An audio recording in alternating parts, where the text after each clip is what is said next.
Hi, my name is Ward Ensign, and I play Benny Perkins in Perrysburg Musical Theater's production of Hands on a Hardbody. Hands on a Hardbody is based on a documentary of a contest in Longview, Texas, where originally there were, I think, 20-some contestants with their hands on a truck, and the last person to take their hands off wins the truck. In our version, and this musical that was made in around 2012, there are 10 contestants on the truck, and there's 6 other cast members in our show. Hi, I'm Brian, and I play Ronald McCowan in the musical Hands on a Hardbody. One of the things I think people will enjoy about the show is the vulnerability of the characters and also seeing some of their personal growth. My name is Cynthia Bluebaugh, and I am playing Cindy in PMT's Hands on a Hardbody. Cindy is the public relations manager for the dealership, so she's kind of orchestrating the contest along with Mike, who works at the dealership. And so she's constantly dealing with the contestants and telling them the rules and making sure they're following the rules and just sort of foreseeing everything. Hi, I'm Michael. I play J.D. Drew in Hands on a Hardbody. J.D. is a good old boy. He's had some rough patches in his life, as have most of the characters. 6 months prior to the action in the play, he fell off an oil rig and racked himself up and has been in a hospital. 6 months ago, he was in traction, so he probably shouldn't even be on the truck. But he's been out of work, and he and his wife need the money, so he's there to win the truck. So Benny comes off as a racist, hard-nosed, angry man in many respects. He's got a lot of one-liners, but he's hurting, and you do start to see throughout the show that there's more to Benny than just this hard surface that he doesn't let too many people past.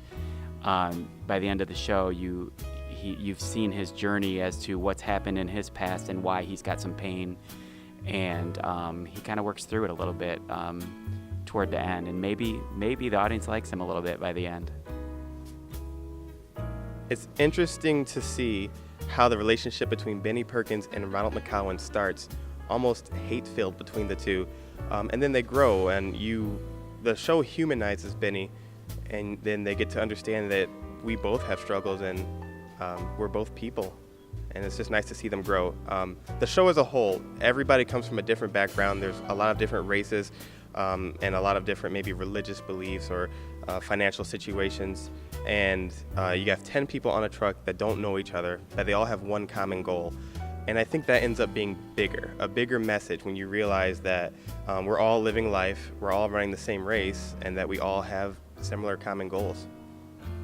I had never heard of the show, Hands on a Hardbody, and the reason I actually auditioned was because of the two directors, Michael Craig and Clark Osloos. They are wonderful guys, have not directed with PMT for 2 or 3 years, and when I found out they would be directing, I went ahead and listened to some of the songs. I was sold instantly. The music is wonderful. It's kind of an odd premise for a musical, having people standing around a truck with their hands on it, but the music really sells it. It's an interesting story and wonderful music. I did my first show in the elementary years. The earliest one I remember was in the 5th grade. I was in South Pacific and I played the little French girl. And from that point forward, I just fell in love with drama to the point that that was my degree. It's a hobby that you can continue your entire life because you don't have to worry about, I'm a little older now, I can't run as fast anymore, things like that sometimes happen with sports. With acting, it's something that you can do for years and years and years, which is great. I enjoy acting. I of course, have a day job, but I do a lot of area theater, and I find that it is an escape that you don't get with drugs or with alcohol. It's kind of a legal escape. Some people do drugs, I do theater. I am a businessman by day, and at night I become a king or a cowboy or a man-eating plant. It's a way for me to escape from the reality of the world. Not that it's terrible, but it's an escape, and then I get off the stage and I go back into the real world.